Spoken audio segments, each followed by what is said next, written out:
ਸਮਾਨ ਐਗਰੀਕਲਚਰ 'ਚ ਦੋਸਤਾਂ ਨੂੰ ਵੈਲਕਮ ਕਰਦੇ ਹਾਂ। ਉਮੀਦ ਹੈ ਕਿ ਦੋਸਤ ਖੈਰ ਵਾਫੀਅਤ ਦੇ ਨਾਲ ਹੋਣਗੇ। ਅੱਜ ਗੱਲਾਂ ਮੰਡੀ ਦੇ ਅੰਦਰ ਆ ਗਏ ਆ। ਗੱਲਾਂ ਮੰਡੀ ਦੀ ਕੀ ਸੂਰਤ ਹਾਲ ਆ, ਸਪੈਸ਼ਲ ਮਕਈ ਦਾ ਕੀ ਰੇਟ ਅੱਜ ਮਾਸ਼ਾਅੱਲਾ ਬੜੀ ਮਕਈ ਆ ਰਹੀ ਹੈ, ਬੜੀ ਮਕਦਾਰ ਦੇ ਅੰਦਰ ਮੰਡੀ ਦੇ ਅੰਦਰ ਆ ਰਹੀ ਹੈ। ਤੁਸੀਂ ਚੈੱਕ ਕਰਦੇ ਪਏ ਹੋ, ਹਰ ਤਰਫ ਮਕਈ ਨਜ਼ਰ ਆ ਰਹੀ ਹੈ।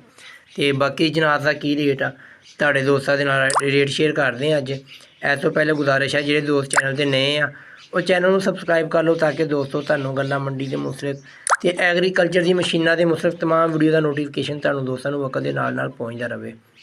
ਦੋਸਤੋ ਤੁਸੀਂ ਦੇਖਦੇ ਪਏ ਹੋ ਕਿ ਮਕਈ ਜਿਸ ਤਰ੍ਹਾਂ ਮਕਦਾਰ ਦੇ ਅੰਦਰ ਆ ਰਹੀ ਹੈ ਉਸ ਤਰ੍ਹਾਂ ਰੇਟ ਦੇ ਅੰਦਰ ਵੀ ਕੁਛ ਨਾ ਕੁਛ ਬਿਹਤਰੀ ਨਜ਼ਰ ਆ ਰਹੀ ਹੈ। ਜਿਸ ਤਰ੍ਹਾਂ ਦੋਸਤ ਕਹਿੰਦੇ ਸੀਗੇ ਕਿ ਮਕਈ ਦਾ ਬੜਾ ਮੰਦਾ ਹੋਊਗਾ ਵੀ 1000 ਨੂੰ 1100-1200 ਨੂੰ ਵਿਕੂਗੀ, ਲੇਕਿਨ ਐਸਾ ਕੁਛ ਨਹੀਂ ਆ। ਮੰਡੀ ਬਹੁਤ ਅੱਛੀ, ਮੰਡੀ ਦੇ ਅੰਦਰ ਮਕਈ ਬਹੁਤ ਅੱਛੇ ਦਮ ਫਰੋਖਤ ਹੋਣ ਰਹੀ ਆ। ਅੱਜ ਜਿਹੜੀ ਮਕਈ ਆ ਉਹ ਤਕਰੀਬਨ 2000 ਤੋਂ ਲੈ ਕੇ 2100 ਰੁਪਏ ਤੱਕ ਫਰੋਖਤ ਹੋ ਰਹੀ ਆ। ਹੁਣ ਆਪਾਂ ਦੋਸਤੋ ਗੱਲ ਕਰਦੇ ਹਾਂ ਸਰਸੋਂ ਦੀ। ਸਰਸੋਂ ਵੀ ਬਹੁਤ ਅੱਛੀ ਸਰਸੋਂ ਆ ਮੰਡੀ ਦੇ ਅੰਦਰ, ਯਾਨੀ ਕਿ ਬਿਲਕੁਲ ਸਾਫ ਸੁਥਰੀ ਸਰਸੋਂ ਆ ਰਹੀ ਆ। ਬਾਕੀ ਜਿਹੜਾ ਰੇਟ ਆ ਉਹ ਤਕਰੀਬਨ ਸਰਸੋਂ ਦਾ ਰੇਟ ਦੇ ਅੰਦਰ ਕੋਈ ਇੰਨੀ ਕੋਈ ਖਾਸ ਕਮੀ ਜਾਂ ਇਜ਼ਾਫਾ ਨਹੀਂ ਹੋਇਆ।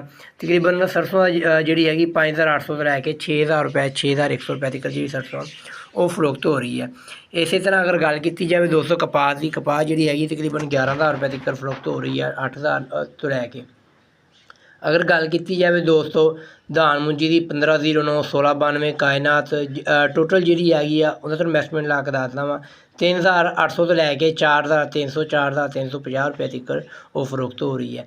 ਹੁਣ ਆਪਾਂ ਗੱਲ ਕਰਦੇ ਹਾਂ ਦੋਸਤੋ ਗੰਦਮ ਦੇ ਅੰਦਰ ਬੜੀ ਅੱਜ ਆਪਾਂ ਨੂੰ ਇਜ਼ਾਫਾ ਦੇਖਣ ਤੋਂ ਮਿਲਦਾ ਪਿਆ। ਮੰਡੀ ਦੇ ਅੰਦਰ ਗੰਦਮ ਬਹੁਤ ਮਕਦਾਰ ਦੇ ਅੰਦਰ, ਬਹੁਤ ਕਮ ਮਕਦਾਰ ਦੇ ਅੰਦਰ ਆ ਰਹੀ ਹੈ, ਜਿੰਨੀ ਵਜ੍ਹਾ ਤੋਂ ਉਹਦੇ ਅੰਦਰ ਇਜ਼ਾਫਾ ਵੀ ਆਪਾਂ ਨੂੰ ਦੇਖਣ ਨੂੰ ਮਿਲਦਾ ਪਿਆ। ਅੱਜ ਜਿਹੜੀ ਗੰਦਮ ਆ ਤਕਰੀਬਨ 2600 ਰੁਪਏ ਤੋਂ 2600 ਰੁਪਏ ਤੋਂ ਲੈ ਕੇ 2800 2900 ਰੁਪਏ ਤੱਕ ਫਰੋਖਤ ਹੋ ਰਹੀ ਹੈ।